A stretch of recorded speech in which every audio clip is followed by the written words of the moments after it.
હાંસોટના ખરચ ગામ નજીક આવેલા દત્તાશ્રય આશ્રમ ખાતે દત્ત જયંતીની ભક્તિભાવપૂર્વક ઉજવણી કરવામાં આવી હતી। આશ્રમના સ્થાપક આચાર્ય ભાવિન પંડ્યા અને આચાર્ય મનન પંડ્યા દ્વારા આયોજિત આ ધાર્મિક કાર્યક્રમમાં સુરત અને ભરૂચ જિલ્લાના ભક્તોએ મોટી સંખ્યામાં હાજરી આપી હતી। દત્ત જયંતિ નિમિત્તે અરજી હવનનું આયોજન કરવામાં આવ્યું હતું, જેમાં ભક્તોએ એક કોરા કાગળમાં પોતાના મનની ઈચ્છા, મનોકામના અથવા સમસ્યા અંગેની અરજી લખી હતી।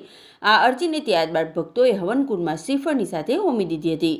ભક્તોનું માનવું છે કે આ રીતે કરવામાં આવેલી અરજી સીધી ભગવાન દત્તના ચરણોમાં પહોંચે છે અને તેમની મનોકામનાઓ પૂર્ણ થાય છે। આ અંગે આચાર્ય ભાવિન પંડ્યાએ જણાવ્યું હતું કે છેલ્લા 10 વર્ષથી દત્તાશ્રય આશ્રમમાં આ અરજી પ્રથા ચાલી રહી છે। જ્યારે મનની કોઈ વાત કહી નહીં શકાતી ત્યારે સ્વયં દત્ત ભગવાન સુધી આપણો અવાજ પહોંચે છે। આનાથી સુખમય જીવનની પ્રાપ્તિ થાય છે અને નકારાત્મક ઉર્જા દૂર થાય છે। દત્ત જયંતિ નિમિત્તે સવારથી જ આશ્રમ ખાતે અન્નકૂટનું આયોજન કરવામાં આવ્યું હતું, જેમાં ભક્તોએ ઘરેથી વિવિધ વાનગીઓ બનાવીને ભગવાનને ધરાવી હતી। આ ઉપરાંત ભક્તો માટે સામૂહિક આરતી અને મહાપ્રસાદનું પણ આયોજન કરવામાં આવ્યું હતું। આચાર્ય મનન પંડ્યાએ ભક્તોની દત્તાશ્રય આશ્રમની મુલાકાત લેવા અને દરેકનું કલ્યાણ થાય એ હેતુથી આ પ્રકારના ધાર્મિક ઉત્સવોમાં જોડાવા આહવાન કર્યું હતું। જી આપનું નામ?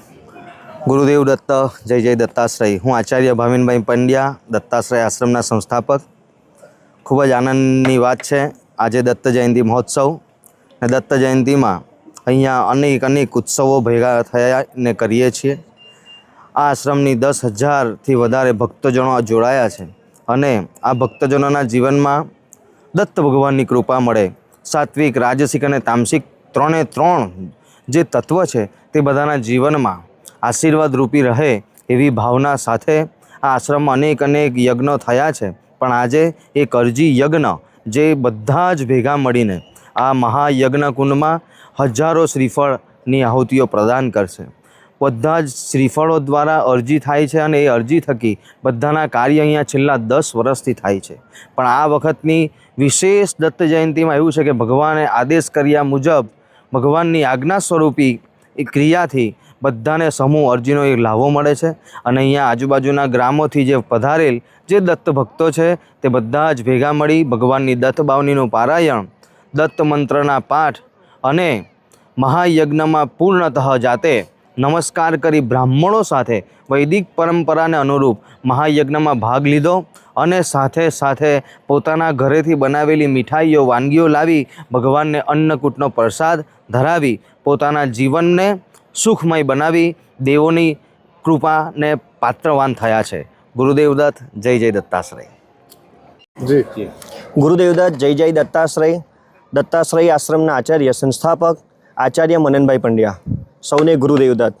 આજે પવિત્ર માર્ગશીર્ષ માસે દત્તાશ્રય આશ્રમમાં દત્ત જયંતિ ખૂબ ધામધૂમપૂર્વક ઉજવાઈ રહ્યો છે। સવારથી ઘણા ભક્તોનું ઘોડાપુર ચાલી રહ્યું છે। દત્તાશ્રય આશ્રમમાં ખૂબ મન વાંછિત ફળની પ્રાપ્તિ થાય છે, દરેકનું કલ્યાણ થાય છે। એ હેતુથી સવારે અન્નકૂટનું ખૂબ જ ભાવપૂર્વક આયોજન કરવામાં આવ્યું હતું। ઘરેથી વાનગીઓ બનાવીને ભગવાનને જમાડવામાં આવ્યા હતા। પણ અત્યારે જે ચાલી રહ્યું છે મહોત્સવ સ્વરૂપી મેઇન દત્તાશ્રયમાં અરજી ચાલી રહી છે। છેલ્લા 10 વર્ષથી દત્તાશ્રય આશ્રમમાં અરજી કહેતા પ્રાર્થના, ભગવાનને મનની પ્રાર્થના પહોંચે। આપણે કહીએ તો કોને કહીએ એવું કહી શકાય, તો એ સ્વયં દત્ત ભગવાન સુધી એ આપણો અવાજ, આપણા મનની વાત પહોંચી શકે, મનવાંછિત ફળની પ્રાપ્તિ થાય, નકારાત્મક ઉર્જા દૂર થાય અને સુખમયની પ્રાપ્તિ થાય, આયુ આરોગ્ય સારું રહે, સમાજ કલ્યાણ હેતુ કાર્યો થતા રહે, ગાય માતાની સેવા થતી રહે અને હિન્દુ સનાતન વૈદિક સંસ્કૃતિ આપણી આગળ વધતી રહે અને નાના બાળકોમાં દરેકના ઘરે ભક્તિ આગળ વધતી રહે એ હેતુથી અહીંયા સામૂહિક અરજી એટલે પ્રાર્થના કરવામાં આવે છે અને શ્રીફળ સ્વરૂપી વૈદિક બ્રાહ્મણો સાથે અને યજ્ઞ કરવામાં આવે છે। તો ચોક્કસથી ખૂબ આનંદ ઉત્સાહ સાથે અહીંયા ભક્તોએ ખૂબ આનંદ સાથે અરજી કરી છે અને ચોક્કસથી ભગવાન દરેકના કલ્યાણકારી કાર્ય કરે જ છે અને આગળ પણ આવા ઉત્સવો થતા રહે છે। આપ પણ જોડાઓ, દત્તાશ્રયમાં આવતા રહો અને દત્ત જયંતિની ખૂબ શુભકામનાઓ। ગુરુદેવ દત્ત, જય જય દત્તાશ્રય।